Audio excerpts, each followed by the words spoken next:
안녕하세요. 정형외과 정주환 박사의 키포인트입니다. 어깨가 아파서 병원을 찾아가면 수술을 권하는 병원들이 너무 많죠. 이제 같이 진료를 하고 치료하는 정형외과 의사로서 환자들을 통해서 듣는 이야기들을 듣다 보면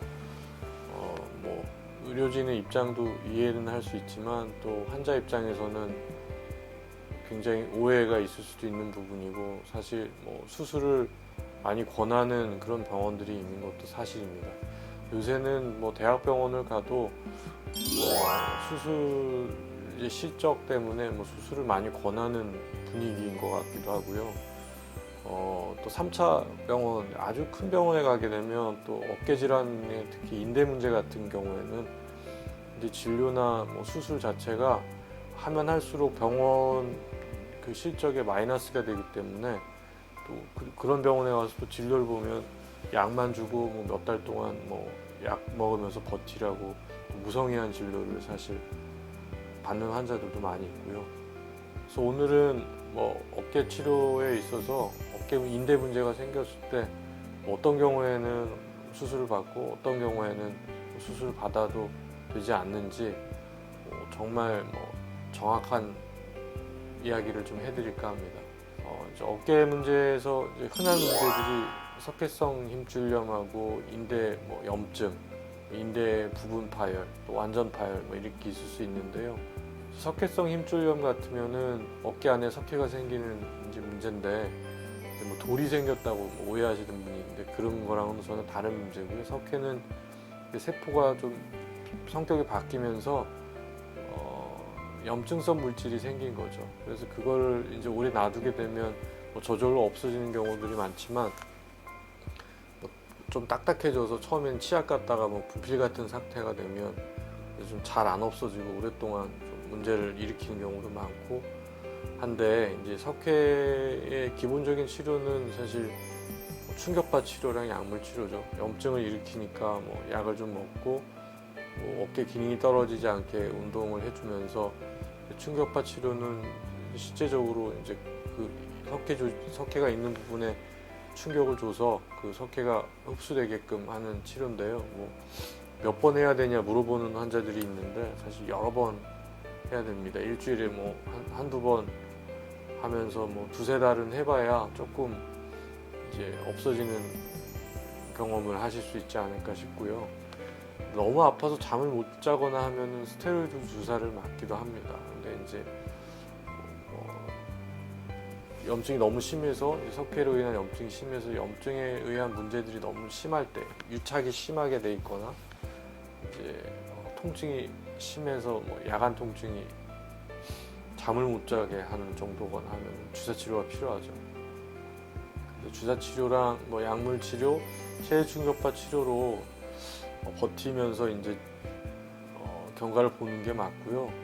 혹시 이제 엑스레이상에 석회가 보인다고 또 석회만 치료하는 건 아니고, 진찰을 해봤을 때 경과를 봤을 때 인대 문제가 또 같이 있는 경우들이 있어요. 석회하고는 또 다른 문제가 있는 경우들이 많아서 증상이 자꾸 좋아지지 않는다 그러면 MRI 검사를 꼭 해보셔야 됩니다. 그래서 인대 파열이 있는데 이제 엑스레이에서는 석회만 보이니까 석회만 열심히 치료하다가 나중에 이제 인대 파열을 알게 되는 경우도 있고요. 그래서 석회성 건염은 비수술 치료로 체외 충격파 치료, 약물 치료, 필요시 주사 치료 이렇게 받는 게 좋고, 무슨 프롤로 치료나 증식 치료나 인대를 강화하는 치료가 석회성 건염에 필요한 치료가 아니고 오히려 이제 염증을 악화시키고 증상을 힘들게 하기 때문에 또 무분별하게 강화 주사라는 말에 현혹되셔서 주사 맞는 건 별로 그런 주사들은 석회성 건염에는 맞지 않습니다. 근데 이제 수술이 필요한 경우들이 있는데요. 수술은 환자가 싫으면 안 하는 거예요. 이건 반드시 해야 되는 건 아니고, 석회가 너무 일상생활 삶의 질을 너무 떨어뜨리거나 환자들이 이제 지긋지긋해 하거든요. 그러면은 계속 그냥 그 치료들을 반복할 수는 없으니까 수술이 필요하고, 수술로 석회를 제거하는데 뭐 시원하게 이제 인대 안에 있는 석회를 다 제거하는 게 아니고 그러면은 인대 문제가 생길 수 있어서 봉합을 하고 뭐 그런 식으로 이제 인대 수술을 하는 경우들이 있는데 석회 수술을 하는 경우들이 있는데요. 그거는 좋은 치료 방법이 아니고 일단 석회만 좀 잘 흡수될 수 있도록 일부분 제거하고 석회가 빠져나올 수 있는 길을 열어두면 금방 흡수돼서 없어지기 때문에 인대 손상을 최소화하면서 석회를 제거하자 그런 수술 방법이 이제 있습니다. 그걸 하면서 여러 가지 염증도 없애주고 그동안 누적되어서 이제 쌓여있던 그런 모든 그 안 좋은 것들을 한꺼번에 이제 치료하게 되고 석회성 건염은 수술을 하게 되면 사실 크게 재활이 복잡하지 않죠. 뭐 보조기를 차야 되는 것도 아니고 하고 나온 환자들이 워낙 좋아하기 때문에 이제 의사들 입장에서는 수술을 자꾸 하고 싶은 생각도 들거든요. 근데 이제 환자분이 결정하시면 됩니다. 수술 안 하고 버티면서 뭐 치료해보고 싶다 그러시면 그렇게 하시면 그게 맞습니다. 저 같아도 뭐 그렇게 해볼 거고 너무 힘들어서 뭐 짜증이 나고 뭐 그러면은 수술하는 게 낫겠죠. 석회성 건염 그렇게 치료하시면 되고 또 힘줄염들이 있는데 힘줄염은 사실 치료가 필요 없죠.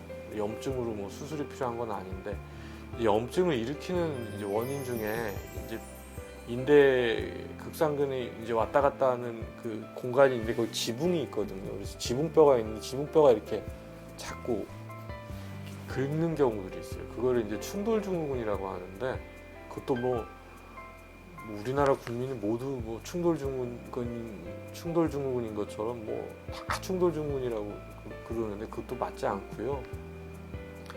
이제 자꾸 기스가 나면서 이제 염증성 문제를 자꾸 반복적으로 일으키고 이제 MRI를 찍어보면 그 눌리는 부분이 정확하게 보이고 인대 손상도 이제 조금씩 생기고 그런 걸 이제 충돌증후군이라고 이야기합니다. 그래서 충돌증후군에 대해서 대부분은 수술이 필요 없죠. 아까 말씀드린 대로 너무 통증이 심하거나 그러면은 스테로이드 주사를 맞을 수도 있고 뭐 약물 치료 또 어깨 균형을 잘 잡는 그런 밸런스를 잡아주는 강화 운동들을 꾸준히 하시고 특히 이제 근력 운동은 이 등에 있는 견갑골 주변에 있는 그 근육들을 강화시켜주면 어깨가 많이 튼튼해지는데요. 어깨가 아프다고 막 어깨 운동을 열심히 하면 분들이 있는데 그런 경우는 사실 좋지 않고요. 이런 경우에는 강화 주사가 뭐 효과가 좀 있을 수 있어요. 근데 인대 강화 뭐 증시 치료들이 인대가 뭐 굉장히 강화되는 건 아니고 일부분 표면에 좀 잔기스가 있거나 하는 거에 대해서 약간의 치료 효과가 있는 거는 맞는 것 같습니다. 그래서 강화 주사나 뭐 약물 치료 이런 걸 해보면서 경과를 보시는데 이것도 이제 뚜렷한 충돌, 어깨를 이렇게 들어올리거나 이제 돌리거나 할 때 자꾸 여기 이제 마찰되는 느낌이 있고 또 소리도 나고 그런 증상들이 뭐 주기적으로 3개월, 6개월마다 계속 반복되고 자꾸 악화된다. 그러면은 그 뼈가 이렇게 내려와 있는 견봉을 이렇게 살짝 이렇게 제거해주는 그런 그 내시경 수술이 필요할 수 있어요. 그거는 뭐 인대 수술이 아니기 때문에 재활이 간단하고 뭐 일상생활도 바로 할 수 있고 해서 좋지만 그렇다고 뭐 꼭 수술이 필요한 건 아니고 수술을 결정은 환자가 하면 된다 이렇게 하시면 됩니다.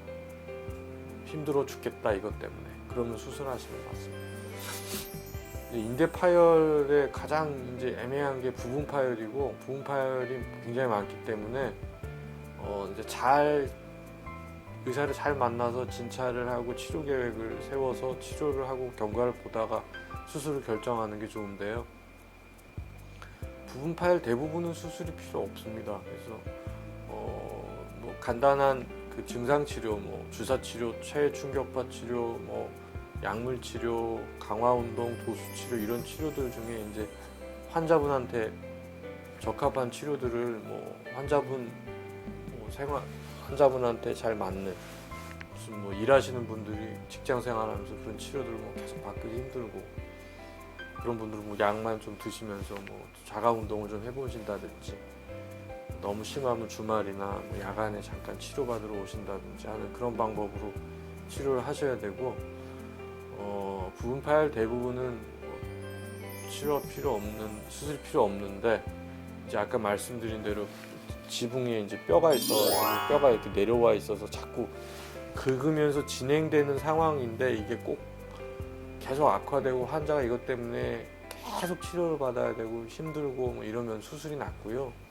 근데 부분 파열도 봉합을 해야 되냐 안 해야 되냐를 잘 이제 전문가에게 진료를 받고, 위에 뼈만 좀 없애줄 것인지 안 좋은 부분을 간단하게 봉합하고, 환자가 이제 수술로 인해서 겪게 될 그런 긴 재활 과정을 필요 없이 만들 필요는 없으니까 그런 걸 잘 판단해서 수술 받으셔야 됩니다.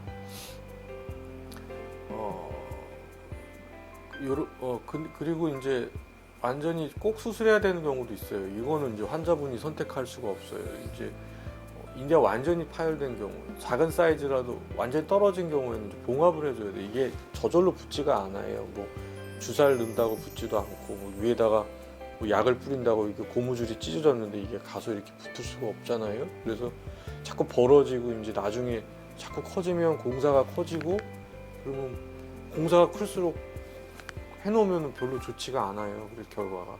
그래서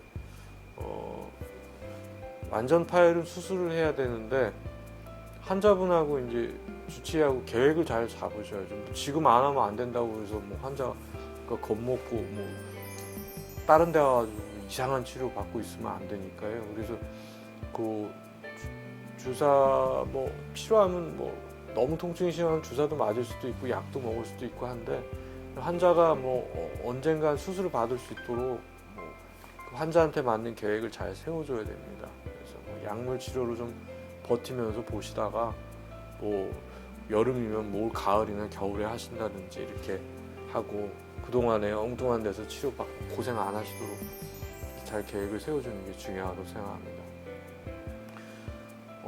또 그 견갑하근이라고 해서 앞쪽에 이제 어깨 앞쪽에 이제 어깨를 잡아주는 굉장히 중요한 인대가 있거든요. 이게 이제 회전근개 파열 중에 굉장히 드물어요. 견갑하근은 외상성으로 파열되는 경우에는 뭐 다쳐갖고 견갑하근이 일부분 찢어졌거나 하면은 빨리 수술하는 게 제일 좋습니다. 그래서 그런 경우라고 그러면은 진찰 잘 받으셔서 수술을 해서 봉합해주면 결과가 좋고, 또 굉장히 중요한 인대이기 때문에 그거를 그렇게 수술하시는 게 그런 경우는 수술하는 게 좋다. 그리고 견갑하근이 또 뭐 퇴행성으로 일부분 조금 헐어서 좀 찢겨 있는 경우에는 또 수술 필요 없을 수 있거든요. 그래서 견갑하근은 좀 특이해서 그거는 이제 주치를 잘 만나서 계획을 잘 세우셔야 됩니다. 그리고 이두근이라고 이제 팔뚝 근육이 있는데, 이두근이 염증이 생기면 굉장히 아파요. 이게 이제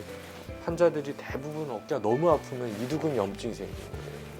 팔을 못 가누거든요. 그래서 이두근 염증은 이제 약물 치료, 주사 치료도 하는데, 주사 치료도 너무 많이 하면 이두근 파열이 될 수 있어서 주의해야 되고, 어깨 주사 치료를 받으실 때는 꼭 초음파에 주사를 해야 됩니다. 초음파 안 놓고 주사를 한다는 게 사실 뭐 굉장히 애매하고요. 그게 이제 바늘이 인대 내로 이렇게 들어가서 인대 내에 주사가 들어가면 안 좋거든요.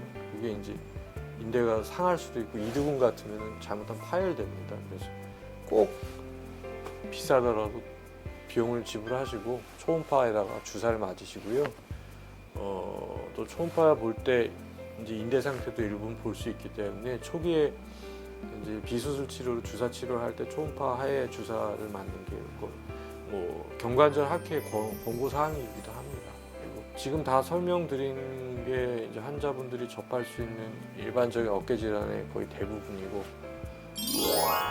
어깨가 빠지거나 무슨 뭐 외상성으로 골절이 되거나 이런 문제들은 좀 다른 문제들이고요.